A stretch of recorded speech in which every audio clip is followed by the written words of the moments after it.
As we have already discussed, SS Um, tables are immutable, which helps. Annie, can you read it slightly Is it slowly? slow? Yeah, Slow? yeah. Okay. As we have already discussed, SS tables are immutable, which helps Cassandra achieve such high write speeds. Flushing of mem table to SS table is a continuous process. This means we can have a large number of SS tables lying on the disk.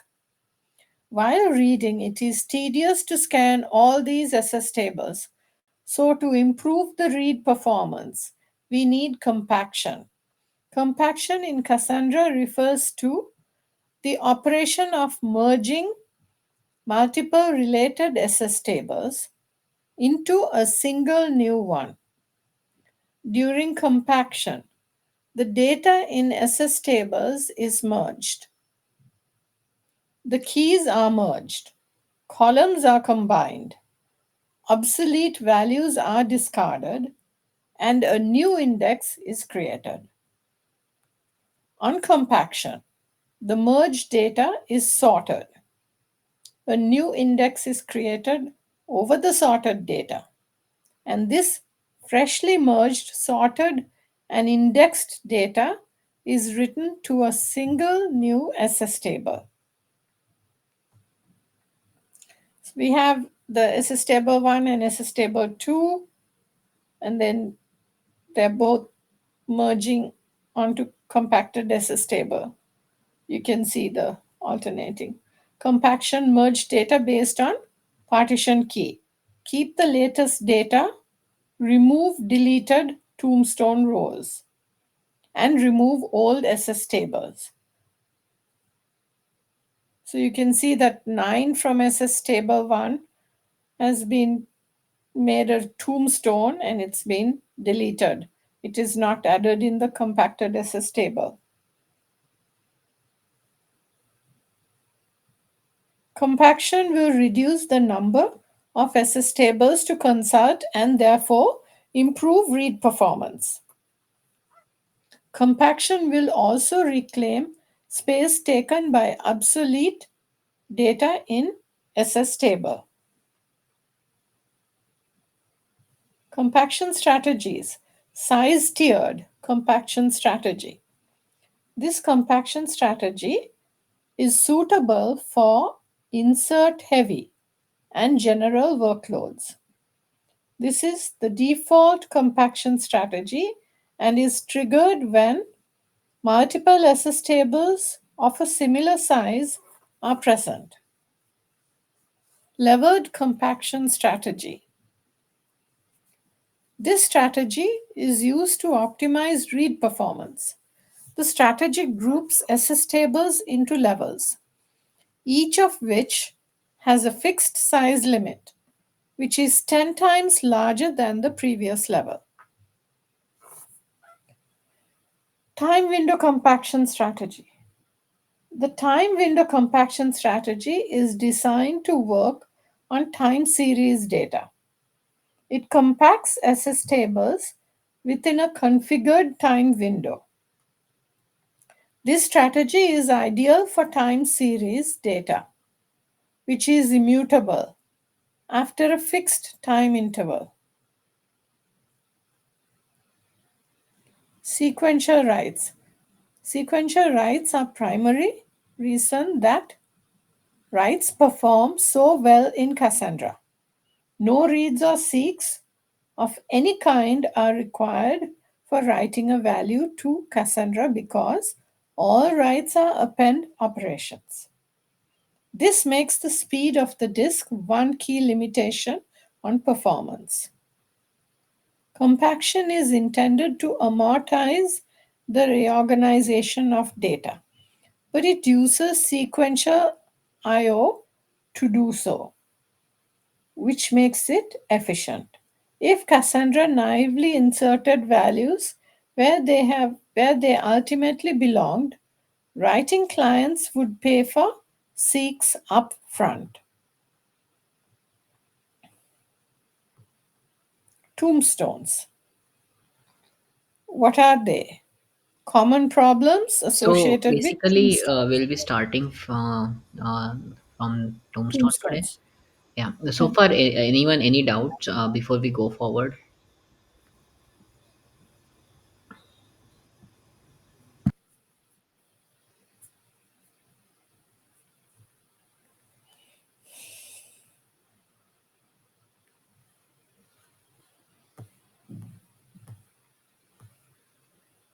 Okay, let's go forward. Let's write forward. What are tombstones? An interesting case with Cassandra can be when we delete some data for a node that is down or unreachable. That node could miss a delete.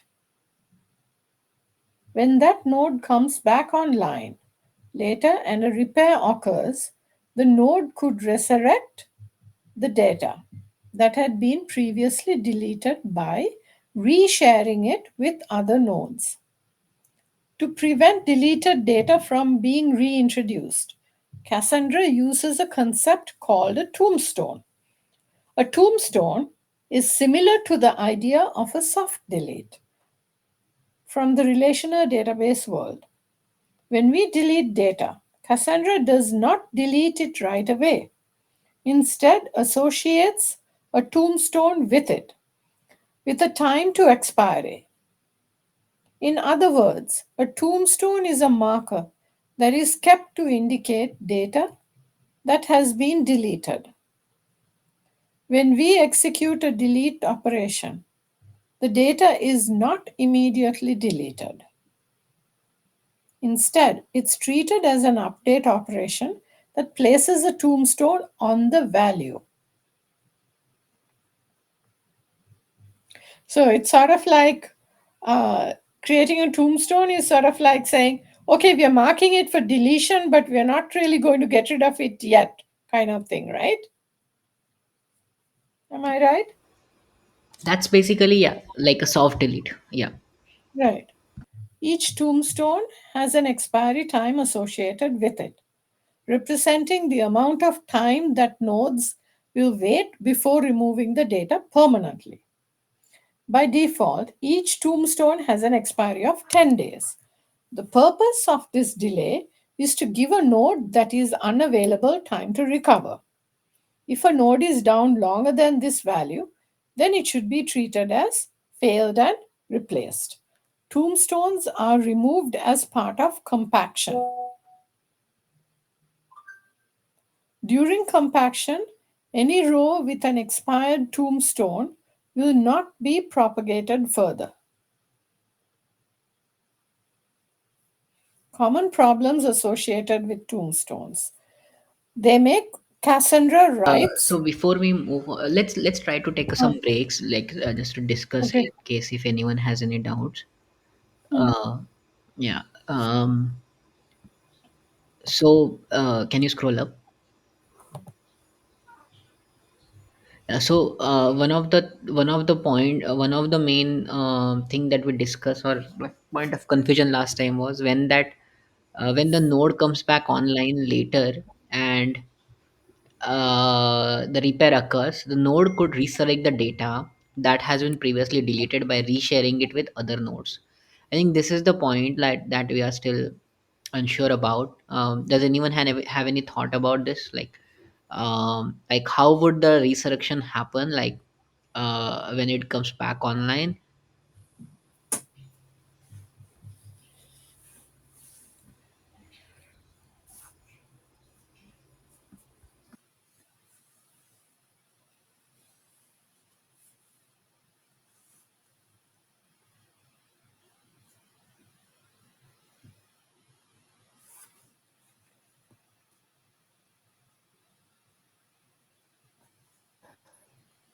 Um, I'm new here, but I can take a shot. So I guess are we trying to understand how the resharing happens and like how a deleted node, deleted key might reappear?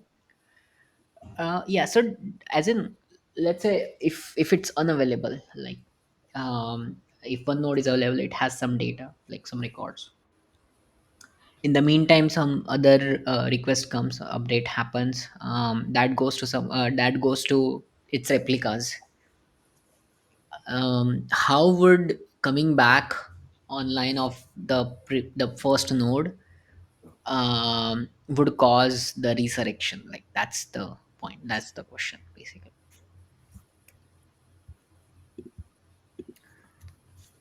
I see.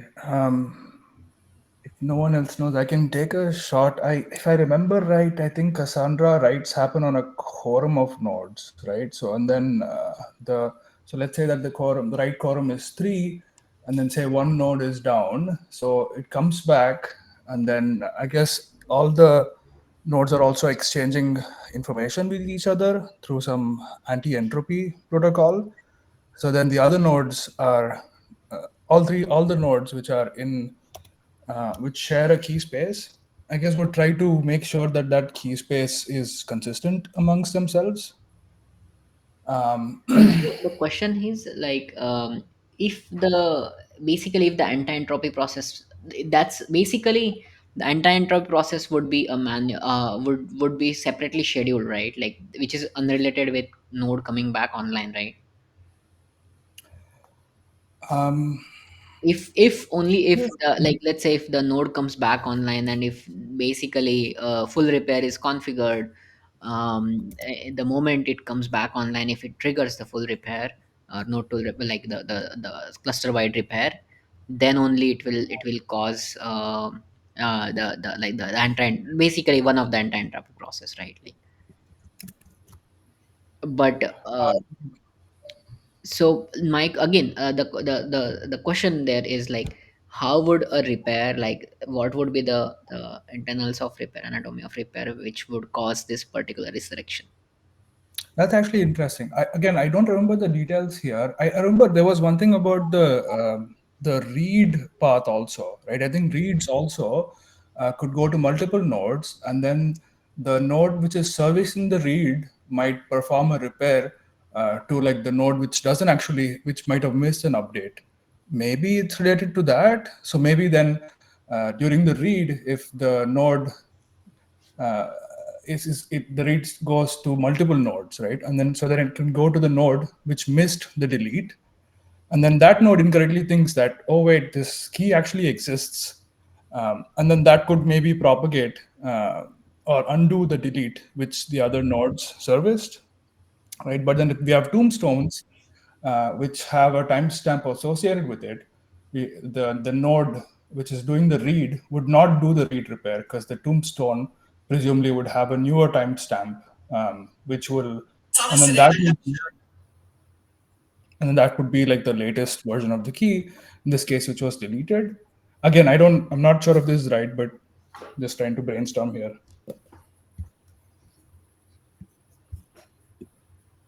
But wouldn't the last right wins strategy be acting up here?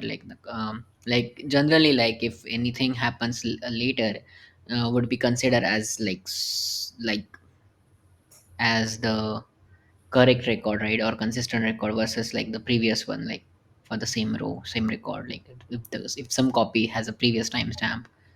That's right. But then, like with the last right win strategy, right? How do we even? So let's say that if the delete happens and two nodes delete all of their metadata about a given row, then like we wouldn't even know that the delete happened recently because the other node which missed the update would just come along and say, hey, I know about this key, which was created, I don't know, 3 years ago, because it missed the delete that happened recently. I guess that's the whole point here. So the tombstones, which mark the delete for the other two nodes, which actually process the delete, will have a newer timestamp than the insert that happened quite a while ago in my So example. is this a particular scenario? Let's say if the read request comes for that particular record which is supposed to be deleted, only then this would be the case, right? Like, Um, or would it be just like all the records which belong to this offline node would resurrect, like? I think in Cassandra, the read repair happens only for the key which is being read, right? I guess that. So then the key which is being requested, if it was recently deleted, then we know that the delete happened, or the node knows the delete happened based on the tombstone. Um, Okay. Yeah. So I think even though, okay, I think I could see the point here. Even though if it is read request or if it's a full repair, read repair, or if it's a full repair, it could still happen as you mentioned. Like if the offline node has some keys which the other replicas don't have, then they will try to just sync up together, right? Because it has some data and the other one don't. right. You just try to pull it up. Yeah. So as opposed to say, But would again the question is like, um, since the since it's immutable, right? Most of the data structures here are immutable. Like, would there be a case that the keys won't exist? Like, or you mean to say like there? Okay, I think there could be a case where the data has already been flushed out of the node, and the offline node is coming back online way later than the expiry or TTL into, yeah, right? I think that's a good point. I think that's like what something here said, where if the node goes offline for longer than the tombstone expiration period, then I think the node should be marked permanently gone or something. Where is that? So then that sort of ensures that if the node, right, so each tombstone has an expiry time associated with it, right? So if the node goes offline and if the tombstone expiry period is shorter than that, then the other nodes are free to delete the tombstone record itself, right? And in that case, if that node finally comes back online, then we would get into this scenario where uh, it shouldn't come back online, right? So if it does come back online, then we get into So, the so in right. a way, like basically, even if we are soft deleting it using the tombstones, once the tombstones are flushed out, and if the node comes back online after the tombstones have flushed out, then we could still have the resurrection, right? Like, or not. Yes, and I think the key is that that should not happen. So, like while operating the node, uh, where does it say that? Yeah, if the node is down, can you go down to the next page? Yeah, if the node is down longer, then what is that first statement on this page? No, So actually, the same. what we are discussing, what scenario we are discussing? So we are still in discussing the purpose of tombstones. Like still the basic idea that we read earlier. Can you scroll above? Like, yeah, the second line here, when the node comes back online later and the repair occurs, the node could resurrect the data that had been previously deleted by resharing it with other nodes. This part. So just trying to understand better like how the resurrection is happening and how would tombstone or the soft deleting operation would solve that or resolve that issue. Hey Sagar, this is Jayashree. So, what I think is answer lies in say if there are three replicas, one of the server is down, and uh, when the read operation is happening, depending on the consistency level, it reads from one or two, whichever is the fastest node. Okay, now whichever is the fastest node is returning the response, but but the node which is dead has the deleted data. Okay, so so it doesn't know that the record is deleted.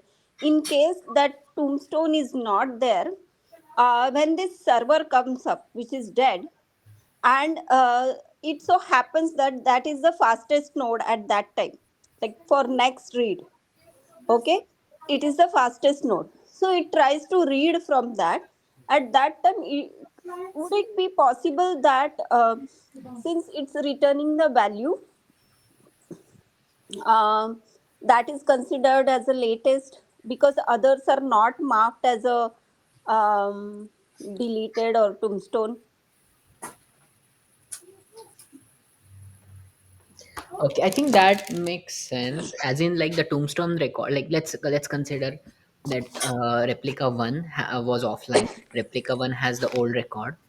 Two and three have the Tombstone record, which would have the latest No, timestamp. tombstone they're explaining that means uh, till at this point to avoid that resurrection, that's why they are bringing in tombstone. Yeah, But yeah, yeah. if tombstone is not there, what will happen? That's what they're trying to explain, right? Yeah, yeah. So that's what I was trying to like, basically create that or imagine that scenario. Let's say if the tombstone is not there, we just deleted the row as it is. So if the row is deleted, then it won't exist in replica 2 and 3, correct? It would exist in replica 1 because replica 1 is offline. Yeah, but But it is if available in the the hint, in the coordinator in the form of hint, which is let's not. consider that Hmm. the period is long enough that the hints expire too. So Hmm. hint would be of no use too. Let's say. Hmm. Okay. Yeah. So our deleted data was deleted from replica 2 and 3, and it still exists or sits in replica 1 because replica 1 is offline and it couldn't receive that update. Now since it has already been deleted, let's say after a few days replica 1 comes back online, and then now the record only exists in replica 1, it doesn't exist in replica 2 and 3, which were intended to keep that data too. Now the read request comes for that record, and replica 1 being the fastest replica, you as you mentioned, it would send its own copy, and that copy doesn't exist in 2 and 3. So technically we don't know whether replica 1 is a source of truth or whether replica 2 and 3 is a source of truth, right? So just because there is a checksum mismatch, it will try to repair and it will just try to copy the data into 2 and 3 which one has. This could be possible scenario where it is resurrecting the deleted data, right? Um, I don't think that's a valid failure mode, because if you go down to the very first line on the next page, right? It says if the node is down, um, what's the first line on the next page? If someone could scroll down. So I am yeah, we can go just before we go forward. I'm just trying to imagine the scenario in the absence of tombstone, what will happen basically. Okay. Oh no, right.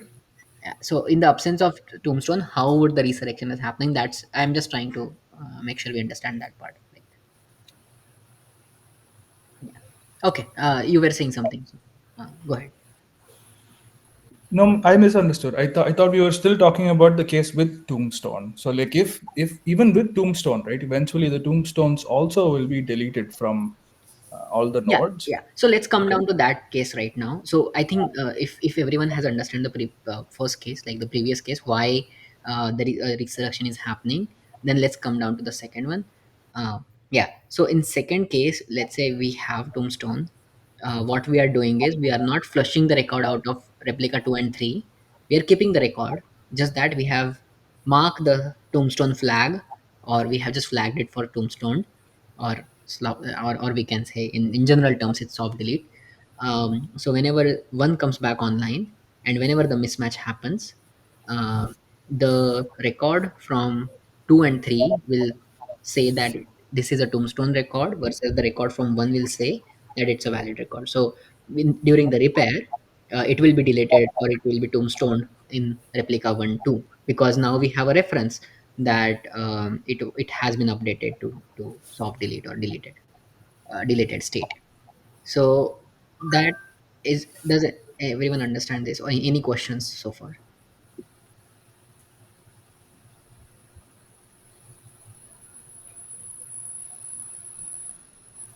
Okay, so once now coming to your question, so now what if we have tombstoned it and the tombstone period expires? Like I think there is something called as GC grace period, which expires. So basically the record will be flushed altogether. But let's say one replica one is still down, it still keeps the live record in it. in this scenario, like I think Yeah, Sagar. think what will happen. Sagar, can you hear me? Yes, yes, go ahead. Yeah, it just clicked to me that with every entry there is a timestamp, right? So when read request occurs, the fastest node gives the data request, serves the data request, plus there are digest requests. And digest request will have typically hash and the timestamp. Now on other nodes there is no data, and the dead node which has come up has this record, okay, with a timestamp. So in that case it might be the case that this is the only record, the proof of or you we can say the source for the data. That's why, since there is no digest data available on other replicas, it might be recreating that as, or restoring that as the latest data available for that particular record. Does that make sense? Yeah, but that means we didn't solve the problem, right? Because Yeah, that tombstone can. means no. What I mean to say, why it will restore that deleted entry, because on replicas that data is not there. This is the only data source which is coming from the dead node which has come alive. So that's why it considers it as the uh, real data, and it starts distributing that as the actual data. But that's why that tombstone is there, because the tombstone is not deleting the record and it is maintaining the timestamp. uh, did you get me or not yet? Yeah, yeah. So we consider this scenario in first case, Yeah. and second case is, let's say tombstone exists, and we are able to identify that this has been deleted and it has been repaired. It has been deleted from the first node as well, which was offline. Yeah. Now the third case that we are trying to discuss is, let's say uh, replica 1 took so long, as in like whatever we have marked as tombstone has already been flushed out from replica 2 and replica 3. Or will there be ever be a case where I don't think tombstone that will be will flushed out? happen, right? Because then it is directly causing the data consistency issue. If it has to flush, it has to be flushed from, I mean, in all replicas. So we would never know, right? Like whether any of the replica holds some data which we are not aware about, right? Sagar, if that is the case, then it might be possible that when the node comes online, which is dead, the it might be treated as like a, or it compares with like again with all of the nodes, and it treats as like out of sync, and that record which is supposed to be deleted, it consider as a valid record because it is missing from other nodes, and then it gets reinserted. Yeah, but as in like that means we haven't solved the problem, right? Like how if the problem still exists, right? Like then Yes. what did we achieve using tombstone? Like nothing, right? Like technically it's not helping us anyway. Yeah, if that is the scenario where like we are exceeding the expiry date, then yes, we are not, like it's the same case again. Or there could be a scenario where, let's say we put a times TTL for every single record that exists in our database, and if even if a node comes back online after a long time, we will have to consider a particular record as expired if it has, if it's sufficiently longer than the TTL value,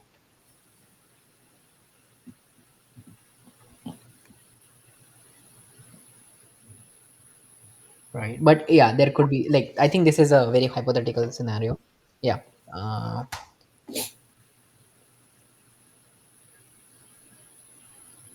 I guess Sagar, is your question about if Tombstone has actually solved the problem that it was trying to solve. So like if two, I guess let's say one node is down and then the other two node process the soft delete, right? So and then let's say that what is the TTL here? 10 days. So like it's been 10 days and this node which was down did not come back up, right? So then the other two nodes go ahead and also purge these tombstones. Then the 11th day when the node comes back up, it does not, no one, it, I guess the two other nodes don't know about this key. So it will on read repair once again make it as if the key was never deleted. Is that sort of the line of thinking you have? Exactly, If the exactly. Yeah, yeah. Yeah. And I think the answer to that over here is that if the node goes down for 11 days, then we won't bring it back up. I think that's what the next like line says. If the node is down Right. for Right. Yeah. Let's read maybe. Yeah, let's read this paragraph. Each tombstone has a expiry time associated. Each tombstone has an expiry time associated with it, representing the amount of time that nodes will wait before removing the data permanently. By default, each tombstone has an expiry of 10 days. The purpose of this delay is to give a node that is unavailable time to recover. If a node is down longer than this value, then it should be treated as failed and replaced. Tombstones are removed as part of compaction. During compaction, any row with an expired tombstone will not be propagated further. Okay, that's fair enough. That could solve our problem, but will there be a case where the node which we are marking as failed will hold some data which others won't have, like, or will that ever cause a data loss, like? I think Because we'll we are come to marking that. a valid node, because in the basically, since we are marking this deleted record as which was part of the failed node, we will also be losing some valid records too, right? Like, which were not deleted, which were still supposed to be live. And how is that possible with one node only? Mean to say. Some other node will have the same data. Right. There should be a replica somewhere else, right, in one of the other nodes. Okay, makes sense. Yeah, yeah. Let's read the problems. I Yeah. think it's clear to me now. Yeah, yeah. Perfect. Yeah. Tombstones make Cassandra Wright's actions efficient because the data is not removed right away when deleted. Instead, it is removed later during compaction. Having said that, tombstones cause the following problems. As a tombstone itself is a record, it takes storage space. Hence, it should be kept in mind that upon deletion, the application will end up increasing the data size instead of shrinking it. Furthermore, if there are a lot of tombstones, the available storage for the application could be substantially reduced. When a table accumulates many tombstones, read queries on that table could become slow and can cause serious performance problems like timeouts. This is because we have to read much more data until the actual compaction happens and removes the tombstones.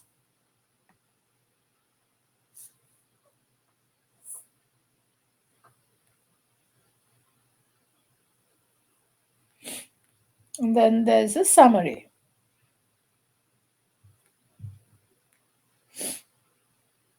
Cassandra is distributed, decentralized, scalable, and highly available NoSQL database.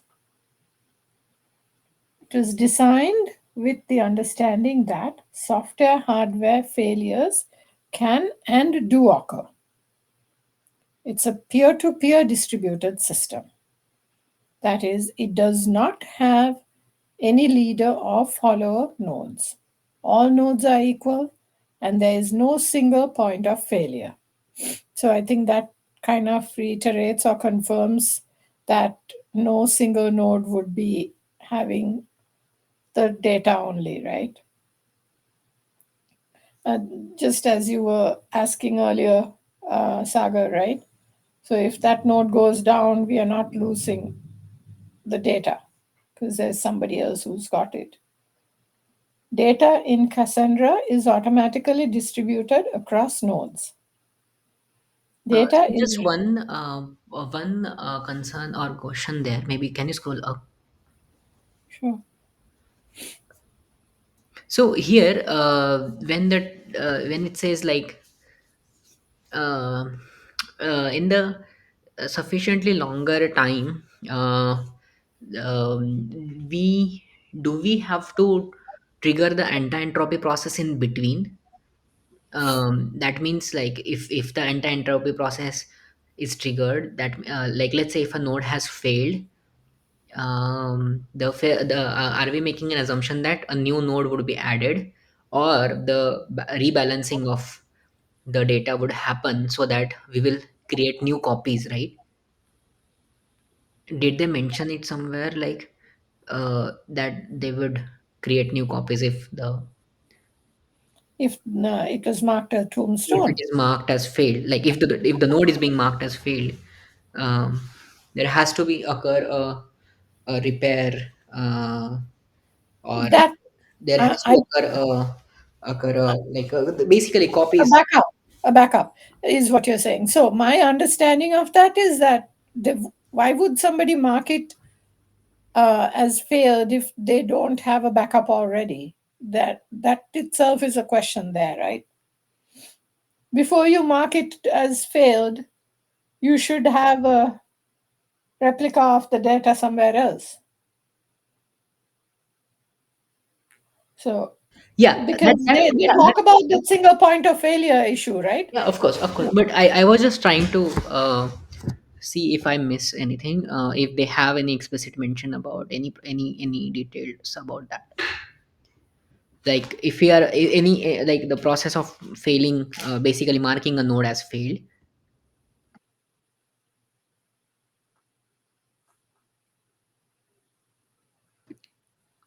They just mention here that like if the node is like down and is like no longer going to be available, then we should replace, like it should be treated as failed and replaced. Yeah, but the question that has not been addressed is that is are they explicitly taking that data and having a replica before that occurs, right? So this, to my understanding, is an assumption that no one node will have all the data, or like there should be copies of it elsewhere. That is why they are doing this, Yeah, yeah, definitely. Like right? my intention is just to understand in detail, like how would the anti-entropy would take care of this. Yeah, just I think yeah, we can just ignore it in case. But yeah, just I was just trying to know a bit in detail how exactly the anti-entropy would repair it, or if there are any details about it. They haven't yet Maybe, discussed anything about the anti-entropy or repairs yeah. So maybe apart they will from the discuss it. read repair, right? Yeah. So maybe they'll talk about it. So data in Cassandra is automatically distributed. There you go. Data in Cassandra is automatically distributed across nodes. So when this distribution happens, I am guessing that no one single node would have data like by itself. Like there would be copies. That's my understanding. There should be a replica somewhere else also. Data That's is a generic there. thing. You go. Yeah, That's data is always. replicated across the nodes for fault tolerance and redundancy. There you go. That's the answer to our question, right? Replicated across the nodes for fault tolerance and redundancy. That's why they're going ahead and marking it as failure when it doesn't come up. Cassandra uses the consistent hashing algorithm to distribute the data among nodes in the cluster. Cassandra cluster has a ring type architecture where its nodes are logically distributed like a ring. Cassandra utilizes the data model of Google's big table, that is SS tables and mem tables.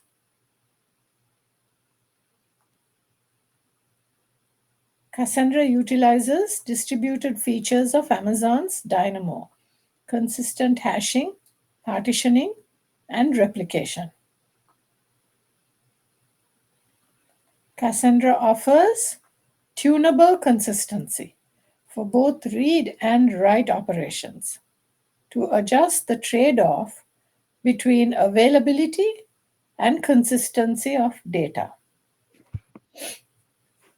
Cassandra uses the gossip protocol for internode communication. So it's got tunable consistency for both read and write operations.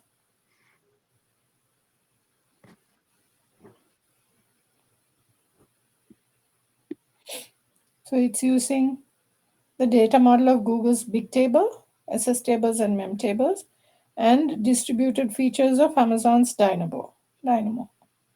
Consistent hashing, partitioning, and replication. Do you want to discuss? Should I move ahead and read more?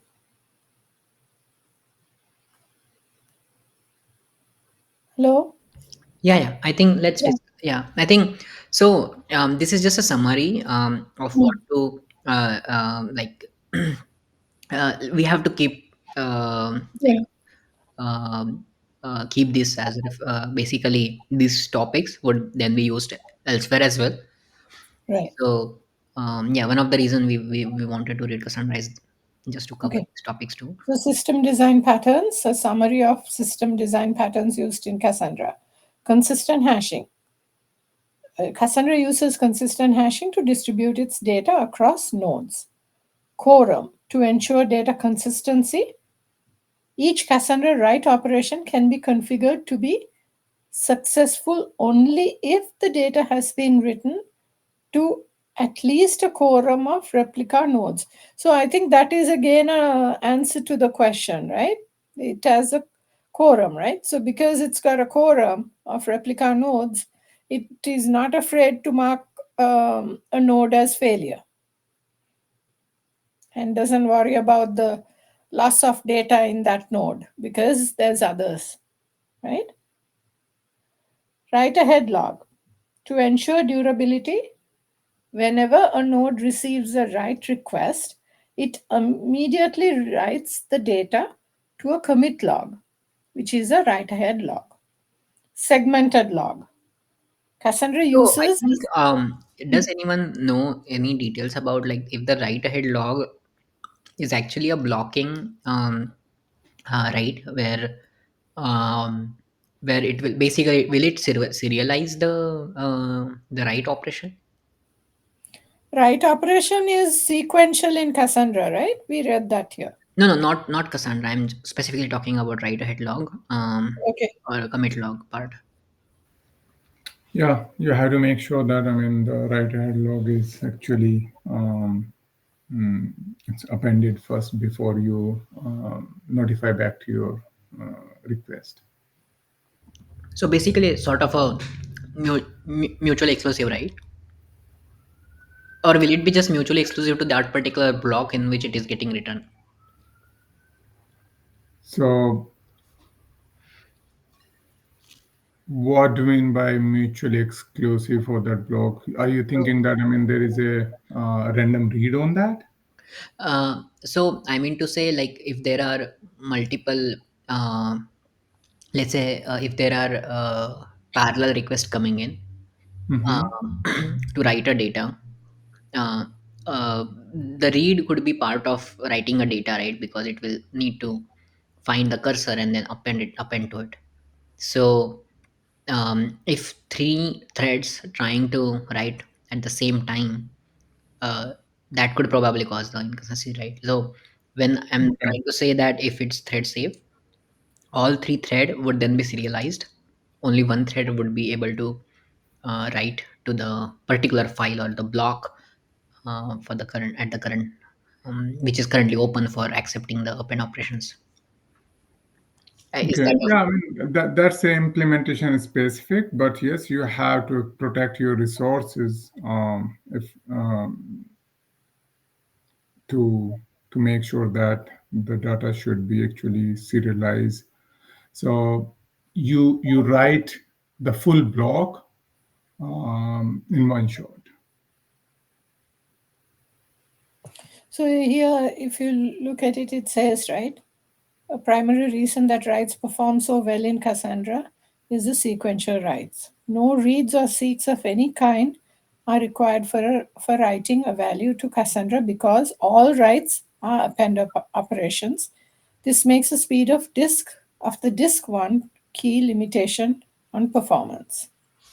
The compaction is intended to amortize and reorganization of data. no, this is different. This is Yeah. writing to Cassandra. I think Yeah. the write ahead log I was talking about was for commit log, But, right, not right. for Yes. the this, right? Okay, okay, okay. So the reason I was asking is then that could be performance bottleneck, right? Like or it could be because every single write request needs to go to the commit log, and then if we are making it serialized, then that could pose one of the performance bottleneck here, right? Hmm. I That think this is that good. So that is the limitation. So that's why you cannot go beyond, or you cannot your throughput cannot go beyond that. But uh, there are Let's read. I think we are getting the answer here in this segmented log thing. Let's read that. I think it's talking about commit log there. So Cassandra uses the segmented log strategy to split its commit log into multiple smaller files instead of a single large file for easier operations. As we know, when a node receives a write operation, it immediately writes the data to a commit log. As the commit log grows and reaches its threshold in size, a new commit log is created. Hence, over time, several commit logs could be present, each of which is called a segment. Commit log segments reduce the number of seeks needed to write to disk. Commit log segments are truncated when Cassandra has flushed corresponding data to SS tables. Commit log segments can be archived, deleted, or recycled once all its data has been flushed to SS tables. Yeah, it's now talking about the segments on the commit log, right? Hmm. Yeah, I think that what Sagar you brought up, it's actually an interesting point. So, I guess fundamentally, like if you're writing to disk, then the Cassandra node, one of the bottlenecks would be just how fast we can write to disk, right? But on the other hand, like if you have multiple threads all wanting to write to disk, you also need some coordination, right? Yeah. I guess typically you would like buffer these writes, and then like all of the buffered writes would be dumped together into the append only log, right? That way you sort of amortize the cost for each write, which could be a couple of milliseconds, right? You amortize it across all of these parallel writer threads. I guess that you So my could, but so you I'm there is a actually chance to lose your data. yeah. sorry, what? I There is couldn't a hear. chance to lose your data. So because you have to once you actually acknowledge to the client request, and you are saying that you are putting that into the buffer before flushing that to the wall, your server restart. You will lose that data, though you notify back to the customer your request has been persisted. That's right. So Yeah. then multiple So threads, which no, all of them would sort of wait. So they all like will buffer the write together into. I mean, this is maybe a little bit of so let implementation, right? me yeah let me break it down. Sorry, I don't know your name. Hey, my name is Sush. Yeah, so let me break it down. So So the buffering you mentioned, let's say if it's about writing it to the disk, that I'm assuming it's for SS table, then we have mem table, right? So mem table could act like a block, or the buffer. And we, since we are writing the whole, fleshing the whole mem table, that I think that path is pretty much sorted. That's we are good there, because mem table would be acting that buffer, and we already have discussed that in quite in detail. But Praveen and me, we are like pointing to the fact that even before mem table, the data is supposed to be written into commit log, and commit Mhm. log is our primary, the primary driver of, let's say, data recovery. If the data is lost from, data is lost from the mem table, we will rely upon the commit log to recover. So the whole thing comes down to commit log being persisted into disk, which essentially is a slower operation too. And or and here, as we are seeing, every single thread needs to be serialized. We are adding additional bottleneck to it. So the whole throughput then comes down to the commit log. And then, as Praveen mentioned, in terms of segmented one, we are still looking for that, looking for the buffering strategy. So there is still chance that during the segment being written to, the crash could happen, like and in that case, the data could be lost, which is in process. So either every single uh, write operation which is getting into commit log is getting committed, we won't be giving the acknowledgements. And if even if we are writing a process which is even if we are writing a segment which is under process, we should still be able to rely on every single entry that is being added to a segment which is in process. Because once it is written to the segment, or once it is written to a commit log, it has to be it has to persist that data no matter what, right? Right. Is So I think it it is true correctly, that Praveen, like what you meant to say? Yeah. So I was going to say, I think it is true that like the write needs to be persisted on the disk, but I think sort of the key insight might be that not every writer is writing to disk. So the writers sort of pool their writes into, say, an in-memory buffer, right? And then periodically, some it gets flushed to disk. So each write to disk uh, contains writes from multiple writers, but only after it's actually written to disk, all of the writers will return success back to the client.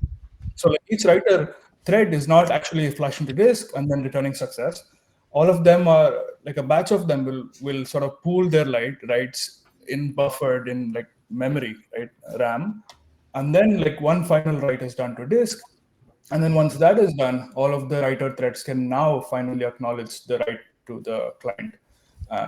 Because Yeah, at that point, I think buffer in would be. terms of write ahead log, that could be true, but I think they have explicitly mentioned here, right? Like the Cassandra commit logs has to be on the disk, like, or has to be on the persistent storage, right? So in terms of write ahead log, that could perfectly work out. I think we can have a pool of data before it is being committed, but uh, given the fact the commit log here is part of disk, how would that be achieved, like, is my question. And what is the difference between this commit log and wall they are mentioning? Is not that the same? I think I thought Sush is talking about generic wall versus here in terms of commit log. I'm assuming which they mentioned that it has to be persisted over disk. So, but wall is also same thing. You have to write to the disk. Okay, okay, I Yeah, might I be was using getting. those terms Yeah. interchangeably. Like maybe I used them the wrong way, but yeah, I was just talking about wall, commit log. I thought they were the same thing here. Wall is just sort of So when the yeah, the concept. wall means that, I mean, it's being persisted. Okay, Yeah.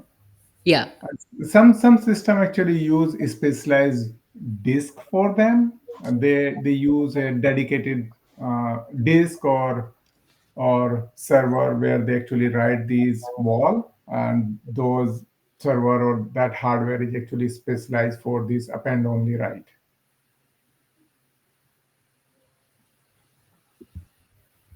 Interesting. So that like the specialized hardware might have low latency appends, right? So then in this case, Yeah. like we might not even have to buffer the writes. Like each writer could just append because it's just fast enough, and the specialized hardware takes care of